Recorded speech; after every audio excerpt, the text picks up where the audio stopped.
Colonel doctor वसंत बल्लेवार तीर द्वारा लिखित इस रूपक लघु कथा का शीर्षक है रंगा जिंदा है। यह एक काल्पनिक एवं रूपक लघु कथा है और जन जागृति के उद्देश्य से लिखी गई है। सभी चित्र आर्टिफिशियल इंटेलिजेंस की मदद से बनाए गए हैं तथा सारे नाम काल्पनिक है। किसी भी व्यक्ति, धर्म या घटना से इसका कोई संबंध नहीं है।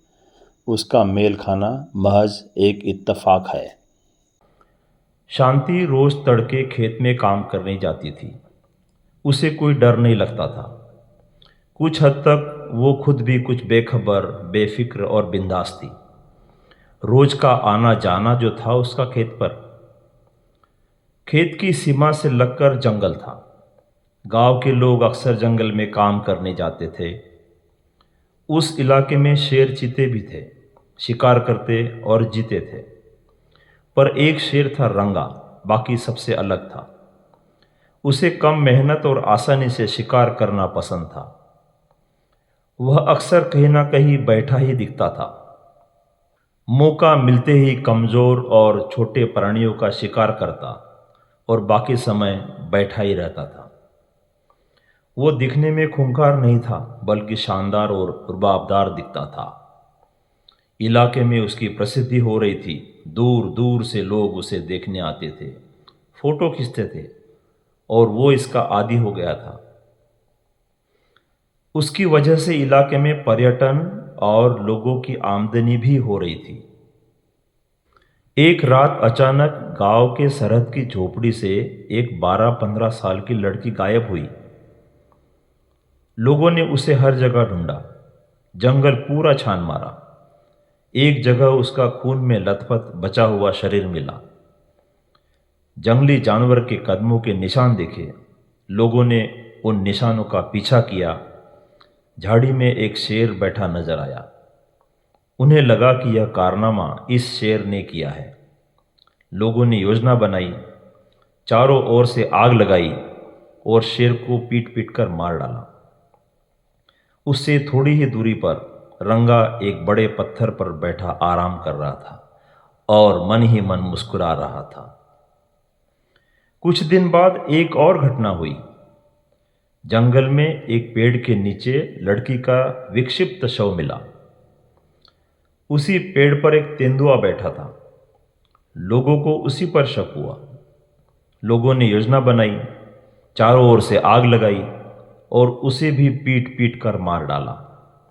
उससे थोड़ी ही दूरी पर रंगा एक बड़े पत्थर पर बैठा आराम कर रहा था और मन ही मन मुस्कुरा रहा था। रंगा दिन ब दिन शातिर, खूंखार और चालाक हो रहा था। उसके शानदार रुबाब के कारण उस पर कोई शक भी नहीं करता था। इस बार उसने गांव की सीधी सादी लड़की शांति का शिकार किया। उसने शांति के शरीर को तहस नहस कर दिया था। लेकिन यह हादसा किसी ने देख लिया, जो इसका एकमात्र गवाह था, सलीम। उस व्यक्ति ने रंगा को पहचाना था। लोगों में गुस्सा उमड़ पड़ा। रंगा के बारे में शिकायत दर्ज हुई। कोर्ट ने वन विभाग को रंगा को पशु वाटिका भेजने और नुकसान भरपाई के आदेश दिए। वन विभाग ने उस पर आपत्ति जताई और बताया कि यह हादसा उनकी गलती की ही वजह से हुआ है। मीडिया ने भी यह मामला बढ़ा चढ़ाकर उठाया। विवाद बढ़ा। अब रंगा के बारे में लोगों में मतभेद होने लगे। जिनकी आमदनी रंगा पर निर्भर थी, वो कहते ये रंगा कर ही नहीं सकता। कोई कहता रंगा बेहद शरीफ है। लोग मानने को तैयार नहीं थे। पशु प्रेमी भी विवाद में कूद पड़े।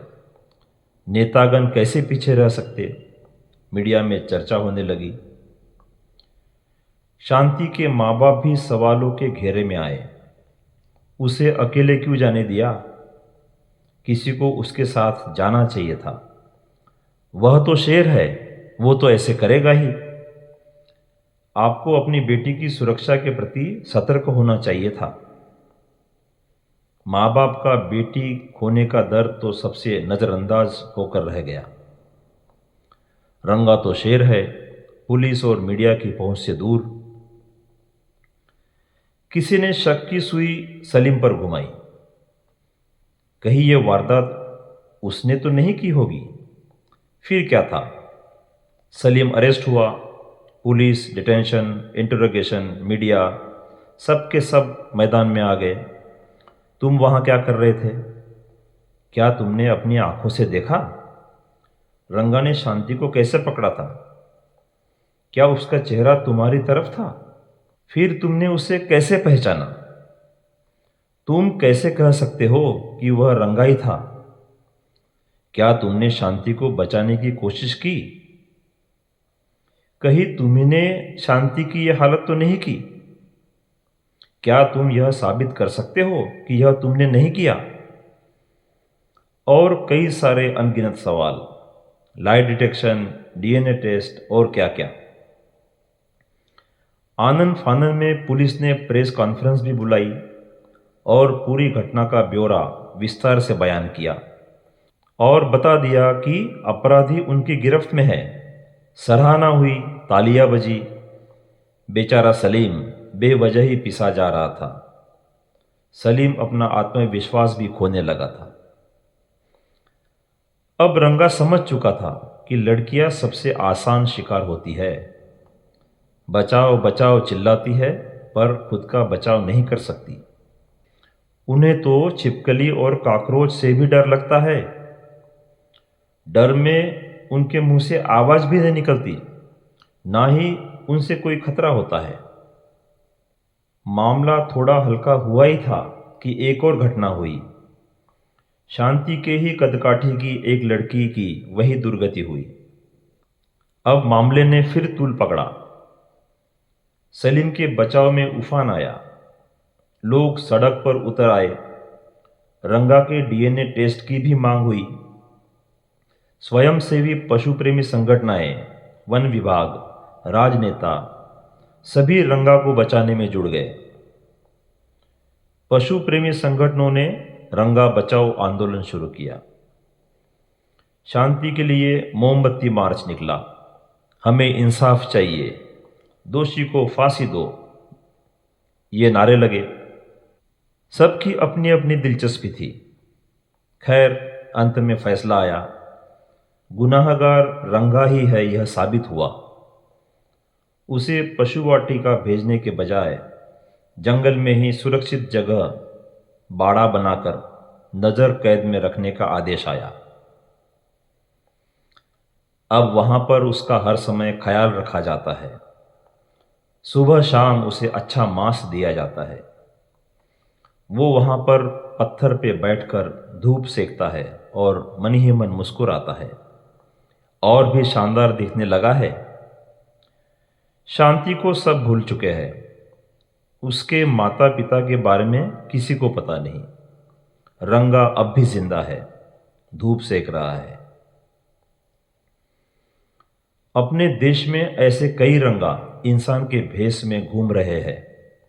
हर 15 मिनट में एक शांति शिकार होती है। कोई कानूनी दावपेच राजनीति के पैतरों का मजा लेते हुए खुलेआम घूम रहे हैं। जो जेल में बंद है वो बाहर आने की फिराक में है ताकि फिर से आज़ादी से शिकार कर सके। उन्हें हमारा कानून और न्याय व्यवस्था कितनी मजबूत है और सख्त है पता है। जब तक शांति खुद शक्ति बनकर अपनी आत्मरक्षा करने के लिए काबिल नहीं बनती, ये सिलसिला चलता रहेगा। अब समय आया है, लड़कियों को खुद की रक्षा खुद करनी होगी।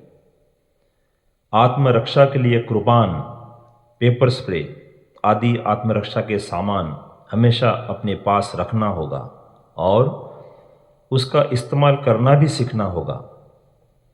अक्सर ऐसे समय में उन्हें बचाने वाला कोई नहीं होता। उन्हें खुद की जिंदगी और सम्मान की रक्षा करने के लिए, साथ ही जरूरत पड़ने पर किसी और की भी रक्षा करने के लिए काबिल बनना होगा। अगर रंगा को वो मार पाई तो ही खुद बचेगी, वरना हर रोज कहीं ना कहीं शांति की हत्या होते रहेगी और रंगा खुले आम घूमता रहेगा। जो चतुर और समर्थ होगा वही बचेगा। माता पिता को भी अपनी लड़कियों को मानसिक और शारीरिक तौर पर सक्षम करना होगा, क्योंकि अपने समाज में कई रंगा जिंदा है। इस लघु कथा में कृपान अर्थात खंजर 2 शब्दों से बना है। कृपा जिसका अर्थ है दया, अनुग्रह या करुणा, और आन जिसका अर्थ है सम्मान। एक इंसान के अंदर संत और सिपाही दोनों के गुण होने चाहिए और आत्मरक्षा एवं दूसरों की सहायता करने के लिए इसका इस्तेमाल करना चाहिए। जय हिंद। ध्यान रखिए, सुरक्षित रहिए। नमस्कार।